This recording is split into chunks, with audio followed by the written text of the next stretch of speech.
So when you told people you were going to raise a $100 billion fund, did they tell you you were a little crazy? Well, some people said. At the end of the dot-com boom, Masayoshi Son was briefly the richest man in the world, even wealthier than Bill Gates. Yet, days later, the bubble burst and Son saw his fortune plummet by 97%, an estimated $70 billion loss, the largest personal loss in history. This rise and crash, and rise again, tell is just one chapter in the extraordinary story of Son, the bold, risk-embracing founder of SoftBank. Often described as both a visionary dreamer and a reckless speculator, Son has risked financial ruin more than once in his 5 decades career. His life and career are a study in big dreams, dramatic bets, and unwavering long-term vision. So today, I wanted to take the time to tell you about Masayoshi Son's extraordinary life. And by the way, if you're aiming for a top master program and you want expert guidance, feel free to check out my other videos where I break down everything you need to know to get into the best business school in Europe and in the US. Over the past 3 years, we've helped more than 300 students get admitted to top program in Europe and in the US, with one of the highest success rates in the world. 86% of our students got into one of their top 2 choices. You'll find more about what we do at BIMPrep in the description below. Having said that, let's begin the video. Masayoshi Son's improbable journey began far from the high-tech boardroom he would later dominate. He was born in 1957 in a small town on Japan's Kyushu Island, the son of Korean immigrant parents living in poverty. His father raised pigs and chicken, even running an illegal sake business that eventually prospered enough to buy the first car in the town. As ethnic Korean in Japan, a minority known as Zainichi Korean, Son's family faced discrimination. In childhood, they avoided using the Korean surname, but young Masayoshi still endured bullying at school for his heritage. An experience so alienating, it drove him to despair and even suicidal thoughts. Despite this hardship, Son showed early sparks of ambition. He was inspired by bold business figures, in particular Den Fujita, the founder of McDonald's Japan. As a teenager, Son idolized Fujita and was determined to seek his advice. After being rebuffed multiple times, the persistent 16-year-old flew to Tokyo unannounced and turned up at McDonald's Japan headquarters just for a chance to meet his hero. Amazingly, Son got a 15-minute meeting. Fujita's counsel to the young dreamer was simple but life-changing. Learn English, study computers, and go to the United States. Son took that advice to heart. He dropped out of high school in Japan and moved to California to chase bigger opportunities. In America, Masayoshi Son's drive only intensified. He arrived with minimal English skills and humble means, yet blazed through high school in San Francisco in just 3 weeks. He then enrolled at the University of California, Berkeley, where he studied economics and computer science, graduating in 1980.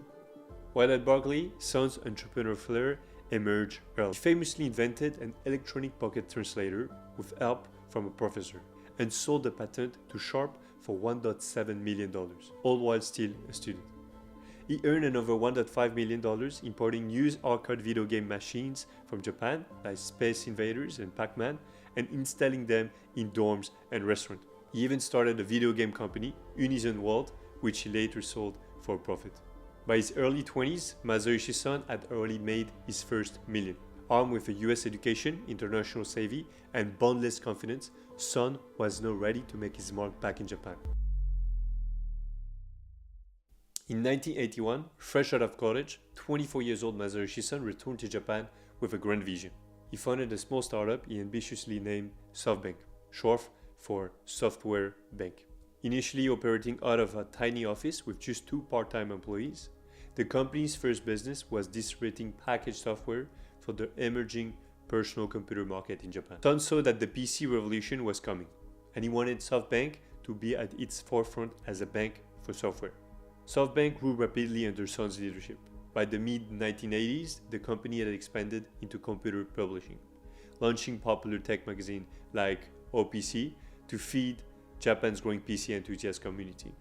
By the late 1980s, SoftBank entered telecommunication. offering innovative services like letting customers choose the cheapest phone carrier for each call, a novelty in Japan that attracted millions of users. Son's philosophy was to diversify and disrupt. In the 1990s, Masayoshi Son set his sight on the booming new frontier of the internet. He began investing aggressively in tech and media companies around the world, using bold tactics. Notably, in 1995, he struck a deal with a fledgling Silicon Valley startup named Yahoo. He invested $100 million into Yahoo in 1996, becoming one of its biggest shareholders, and formed a joint venture to create Yahoo Japan the same year. The timing was perfect. Yahoo took off, becoming the dominant web portal of the 90s, and SoftBank's stake skyrocketed. With these multiple wins, Son earned a reputation for having a golden touch with internet investments. By the end of the 90s, SoftBank had stake in a sprawling portfolio of tech companies, so much so that Son was jokingly said to own 25% of the internet through his various holdings. He was an next-generation, but not by much. His empire truly spanned everything from web portals to online retailers. Masayoshi Son's personal net worth ballooned along with the dot-com mania, reaching an estimate of $78 billion by early 2000, briefly making him the richest man on earth.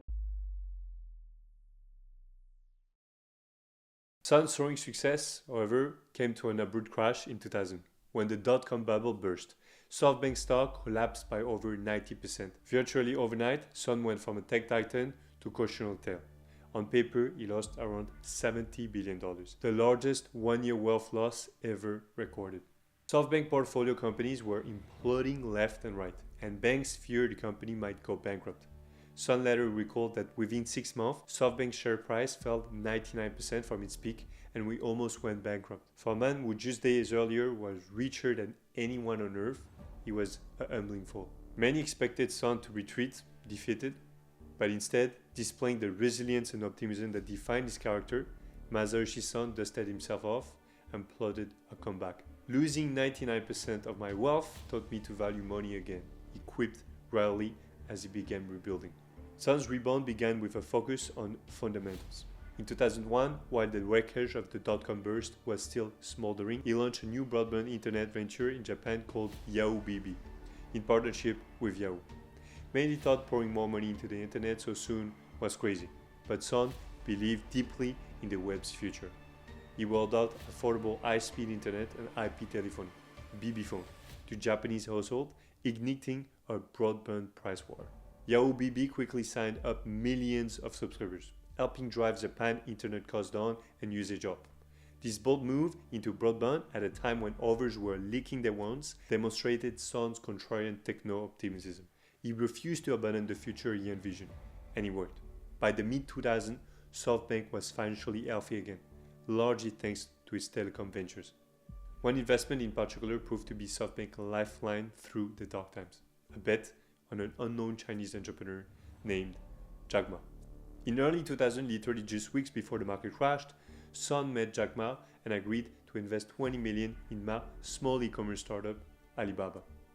It was a gutsy bet. China's internet economy was nascent, and Alibaba had little to show yet, but Son saw something special in Ma's vision. He reportedly told Jack Ma that with SoftBank backing, Alibaba could become the next Yahoo. In hindsight, this deal, struck on pure belief, became one of the greatest venture investments ever made. Alibaba not only survived the dot-com burst, it thrived. When Alibaba went public in 2014, SoftBank's stake, around 29%, was worth roughly $50 billion, and a few years later, that grew to over $100 billion. As one tech CEO later said of Son, he has a gift of seeing things before they become reality. What's obvious to him becomes, 10 years later, obvious to everyone else. The Alibaba story cemented Masayoshi Son's legend as a visionary and provided the financial firepower for his next moves. Fresh of these successes, Son set out to expand SoftBank empire further. He had conquered internet and broadband. Next, he wanted to disrupt the mobile industry. So in 2006, displaying his deal-making bravado, Son engineered SoftBank acquisition of Vodafone Japan, a major wireless carrier, for $15 billion. This instantly made SoftBank a telecom heavyweight with millions of mobile subscribers. But Son had an even bigger plan up his sleeve tied to this deal, one that involved a certain yet-to-be-released smartphone. Masayoshi Son's purchase of Vodafone Japan was about more than just entering the mobile phone business. It was about the future of mobile internet. Legend has it that even before the Apple iPhone was unveiled, Son visited Steve Jobs and pitched an idea for an iPod phone. Son actually sketched a design for a phone with a music player and showed it to Jobs. Steve Jobs laughed and said, "Masa, you're crazy. We haven't talked to anybody about a phone yet. But since you came to me first, I'll give it to you." In other words, Jobs promised Son that SoftBank could have the exclusive right to the iPhone in Japan once Apple developed it. There was one catch. SoftBank didn't have a mobile network at the time. So Son's response, "You gave me your word, so I go buy a carrier for Japan," he told Jobs. And he did. That carrier was Vodafone Japan. It was a $15 billion handshake deal in essence, based on Son's faith in the iPhone potential. The gambit paid off massively. When the iPhone finally launched in 2007, SoftBank, as the rebranded Vodafone Japan, was the exclusive Japanese provider, attracting hordes of new customers and firmly establishing SoftBank as an innovation leader in telecom. Son's bet on the iPhone years before its debut underscores his knack for anticipating tech trends and his willingness to risk billions on that intuition. Through the late 2000s and 2010, SoftBank, under Son's leadership, transformed into a truly global technology conglomerate. SoftBank not only dominated Japan's internet and mobile sectors, but also started making blockbuster acquisition and investment abroad. In 2013, Son acquired a controlling stake in the US wireless carrier Sprint, aiming to merge it with another carrier to create a stronger competitor in the American market. That merger with T-Mobile will eventually happen years later. SoftBank also bought stakes in hundreds of companies in emerging tech fields. By the mid-2010, Son had holding in e-commerce, gaming, finance, and even robotics. SoftBank famously acquired the maker of the Pepper humanoid robot. Despite some stumbles, Masayoshi Son deals making sure no sign of slowing. His personal charisma and bold vision attracted both partners and capital. A famous example. In late 2016, Son met Saudi Arabia Deputy Crown Prince, Mohammed bin Salman, MBS. And in a single 45 minutes meeting, he convinced him to pledge $45 billion to a new tech investment fund Son was raising. Son later boasted that's $1 billion per minute, a testament to his perseverance prowess. That enormous Saudi commitment became the cornerstone of Son's most ambitious project yet, the SoftBank Vision Fund. In 2017, Masayoshi Son launched the SoftBank Vision Fund, a nearly $100 billion venture capital fund, the largest tech investment fund in history. Its mission was nothing less than to shape the future by investing in cutting-edge technology like artificial intelligence, robotics, biotech, and beyond. Investors from around the world, from Saudi Arabia and Abu Dhabi Sovereign Wealth Fund to Apple and Foxconn, contributed to this unprecedented pool of capital, entrusting Son to pick the future's winners. Son planned to raise a fund of this magnitude every few years, aiming to pump about $50 billion annually into tech startups. This was venture investing at a scale the world had never seen. True to Son's styles, the Vision Fund moved fast and big. Over the next couple of years, it poured billions into high-profile startups. Ride-sharing giants like Uber, co-working company like WeWork, food delivery app like DoorDash, chip maker, IRM, workplace messaging app like Slack, online store like Flipkart, and hundreds of more. By 2019, the Vision Fund had backed around 80 companies, and Son spoke of a synergy network among them, often hosting gatherings for his portfolio CEOs at his Tokyo home. At its peak, SoftBank was an omnipresent force in Silicon Valley and tech hub worldwide. Founders would nervously line up for a chance to pitch Masayoshi Son and potentially receive a life-changing investment. At first, there were remarkable success stories. SoftBank infusion helped DoorDash expand rapidly and eventually go public in a blockbuster IPO in 2020, netting SoftBank a multi-billion-dollar gain. Investment in GM's Cruise, self-driving unit, and Guardant Health, a cancer diagnostic firm, also looked prescient as those companies grew. Son's penchant for massive bets seemed vindicated when some of them hit. For instance, SoftBank's stake in Flipkart was sold to Walmart for a 60% gain, and Slack was acquired by Salesforce at a large premium. However, not all was smooth sailing, and here began another dramatic chapter of Son's career.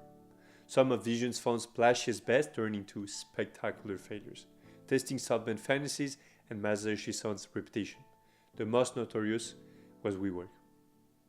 Under Son's direction, SoftBank and the Vision Fund invested heavily in WeWork, a startup that leased and redesigned office spaces. Caught up in WeWork founder Adam Neumann's grandiose vision, Son kept upping SoftBank investment and valuation, at one point valuing WeWork at an eye-popping $47 billion for a co-working office business. In 2019, as WeWork prepared to go public, the bubble burst. The IPO filing revealed a deeply unprofitable company with questionable governance. WeWork valuation collapsed and the IPO was cancelled, prompting SoftBank to organize a bailout to keep the company afloat. In the end, WeWork's fall from grace was stunning.